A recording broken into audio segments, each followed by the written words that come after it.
LYV stock analysis. Tomorrow, Friday and onward, is Live Nation Entertainment stock buy or sell. Watch this 1 minute video till the end to find out.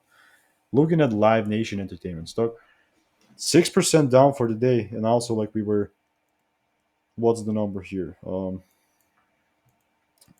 I see that this is a very good bullish momentum. So this is like the first thing that kind of caught my eye. And honestly, this still is a good buy for me. So not just these highs, like these are some other highs that I still keep in mind, right? Not gonna change that. So boom. Um, like the way that I would buy is I want to see like a double break happen for me to pull the trigger here. So it really the price doesn't give me the rules that I'm not certainly buying because here I'm already kind of late, so wouldn't force there. Obviously, for more context, I'm using my strategy and system that's previously given me thousands of wins in 2023. So if you want to learn my strategy, framework, and system for free, check out the first link in the description. See you in the next one.